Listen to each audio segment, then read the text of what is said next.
ನಡಿ ಈಗ ಶುರು ಮಾಡೋಣ.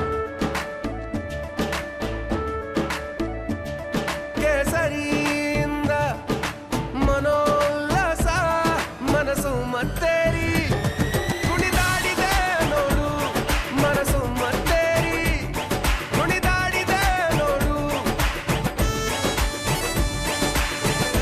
ಕ್ಷಣ ಕ್ಷಣವೂ ಆಚರಿಸಿ ಕೇಸರಿ ಹಬ್ಬ. ವಿಮಲ್ ಬಾಯಲ್ಲಿ ಹೇಳಿ ಕೇಸರಿ.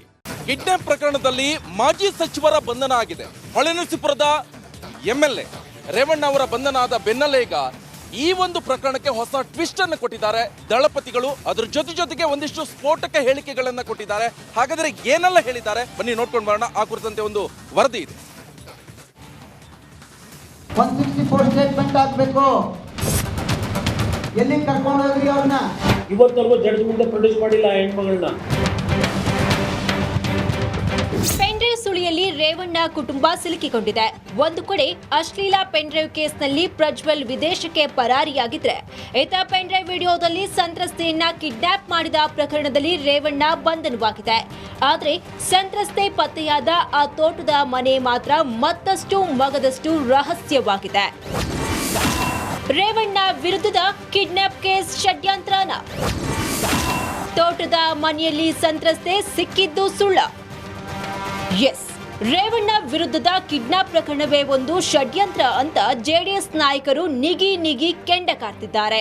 ಹುಣಸೂರಿನ ಕಾಳೇನಹಳ್ಳಿ ತೋಟದ ಮನೆಯಲ್ಲಿ ಸಂತ್ರಸ್ತೆ ಸಿಕ್ಕೇ ಇಲ್ಲ ಅಂತ ಮಾಜಿ ಸಚಿವ ಸಾರಾ ಮಹೇಶ್ ಹೊಸ ಬಾಂಬ್ ಸಿಡಿಸಿದ್ದಾರೆ. ಮಧ್ಯಾಹ್ನ ಹುಣಸೂರಿನ ಕರಿಗೌಡ ಸ್ಟ್ರೀಟ್ ನಲ್ಲಿ ಪವಿತ್ರ ಹರೀಶ್ ರವರ ಮನೆಯಿಂದ ಪೊಲೀಸ್ನವರು ಆ ಏನು ಕಿಡ್ನಾಪ್ ಆಗಿದೆ ಅಮ್ಮ ಅಂತ ಹೇಳ್ತಾ ಇದ್ದಾರೆ, ಅವರನ್ನ ಕರ್ಕೊಂಡು ಬಂದಿದ್ದಾರೆ. ಇನ್ನು ಅಪಹರಣಕ್ಕೆ ಒಳಗಾದ ಮಹಿಳೆ ಸಿಕ್ಕ ಕೂಡಲೇ ನ್ಯಾಯಾಧೀಶರ ಮುಂದೆ ಹಾಜರುಪಡಿಸಬೇಕು. ಆದ್ರೆ ಇನ್ನೂ ಕೂಡ ಆ ಸಂತ್ರಸ್ತೆಯನ್ನ ಯಾಕೆ ಕೋರ್ಟ್ ಮುಂದೆ ಹಾಜರುಪಡಿಸಿಲ್ಲ ಅಂತ ಸಾರಾ ಮಹೇಶ್ ಪ್ರಶ್ನಿಸಿದ್ರು. ಅಥವಾ ಅಪಹರಣದಲ್ಲಿ ಆದಂತವ್ರನ್ನ ಇಮ್ಮಿಡಿಯೇಟ್ ನ್ಯಾಯಾಂಗದ ಮುಂದೆ ಹಾಜರುಪಡಿಸಬೇಕು. 164 ಸ್ಟೇಟ್ಮೆಂಟ್ ಆಗಬೇಕು. ಎಲ್ಲಿ ಕರ್ಕೊಂಡು ಹೋದ್ರಿ ಅವ್ರನ್ನ? ಇದಿಷ್ಟೇ ಅಲ್ಲ, ತೋಟದ ಮನೆಯಲ್ಲಿ ಸಂತ್ರಸ್ತೆ ಮಹಿಳೆ ಸಿಕ್ಕಿದ್ದು ನಿಜವಾದ್ರೆ ಈ ಕೂಡಲೇ ರಾಜೀನಾಮೆ ಕೊಡುವುದಾಗಿ ಸಾರಾ ಮಹೇಶ್ ಸವಾಲ್ ಹಾಕಿದ್ರು. ಅವರು ರಾಜಗೋಪಾಲ್ ತೋಟದಲ್ಲಿ ನೀವೇನು ಹೇಳಿದ್ರೆ ರೆಸ್ಕ್ಯೂ ಮಾಡಿದ್ರು ಅಂತ ಮಾಡಿಲ್ಲ. ಮಾಡಿದ್ರೆ ಇವತ್ತೇ ನಾನು ಸಾರ್ವಜನಿಕ ನಿವೃತ್ತಿ ಆಯ್ತೀನಿ. ಕ್ಲಿಪ್ಪಿಂಗ್ ಕೊಡಕ್ಕೆ ಹೇಳಿ.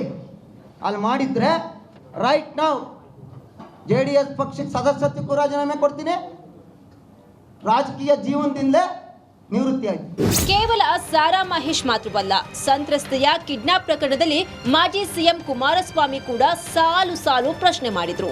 ತೋಟದ ಮನೆಯಲ್ಲಿ ಯಾಕೆ ಸ್ಥಳ ಮಹಜರ್ ಮಾಡಿಲ್ಲ ಅಂತ ಕಿಡಿಕಾರಿದ್ರು. ಹೆಣ್ಮಗಳನ್ನ ನೀವು ಎಲ್ಲಿ ಫೈಂಡ್ ಔಟ್ ಮಾಡಿದ್ರಿ?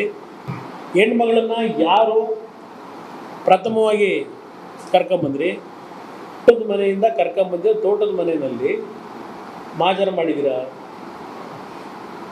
24 ಗಂಟೆ ಅಲ್ಲ 30-35 ಗಂಟೆ ಕಾಲ ನಿಮ್ಮ ಆಫೀಸಲ್ಲಿ ಕೂರಿಸ್ಕೊಂಡ್ರಿ ಹೆಣ್ಮಗಳು ಕರ್ಕೊಂಬಂದು. 1.5 ದಿವಸ ಆದರೂ ಹೆಣ್ಮಗಳು ಹೇಳಿಕೆ ಕೊಡಲಿಲ್ವ ನಿಮಗೆ?